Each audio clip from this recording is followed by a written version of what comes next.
Lives are on the line over budget cuts, but the German government, unmoved by protest, still set on slashing aid for development NGOs. Finance Minister Lars Klingbeil is on trend. He's tabled a budget proposal that, like the US, France, the United Kingdom and other donor countries, would scale back funds for the fight against hunger and poverty, especially in Africa. Florian Westphal heads the German section of the international aid organization Save the Children. He is deeply worried. His staff may soon have to make heartbreaking choices. In the most extreme cases, it's a life or death issue for children. I recently went to Syria and I visited one of our nutritional centers, severely malnourished babies. We reach about 1,300 of these kids in northeast Syria, but the funding is only secured for a few more months. And if there's no more money, some of those babies will unfortunately die if we can't help them. From the headquarters in Berlin, Florian Westphal is calling a project manager in South Sudan, where thousands of refugees arrive from Sudan devastated by civil war.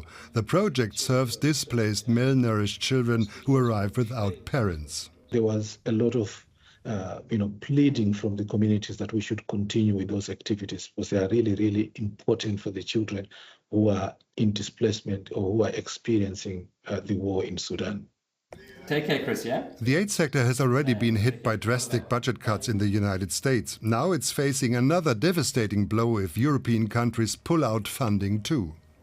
I think a perfect storm is a fair description, to be honest. I think this is unprecedented. We are extremely worried about the impact that these aid cuts will be having. We're closing down nutrition programs in Somalia.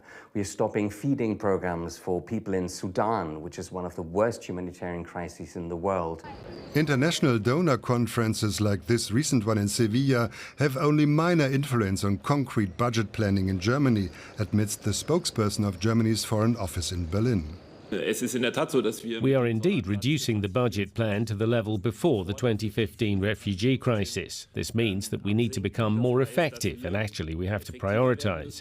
However, I would also like to emphasize once again that Germany remains one of the largest humanitarian donors in the world, despite this reduction. One of the big players among the aid organizations is Miserio, a global charity of the Catholic Church with thousands of projects in the Global South. By cutting aid, Germany will lose its credibility and global reach, says the head of Miserio in Germany. We know how German tax money and donations can make a difference in the world. Therefore, in our view, cuts represent a great responsibility. With a large budget and major challenges, we appeal for the wise use of what provides security and peace to the world, what can avert humanitarian disasters. Cuts and further cuts are irresponsible. Miserio and other NGOs hope to undo the budget cuts during talks with the Bundestag, the German parliament. A final decision is due in September.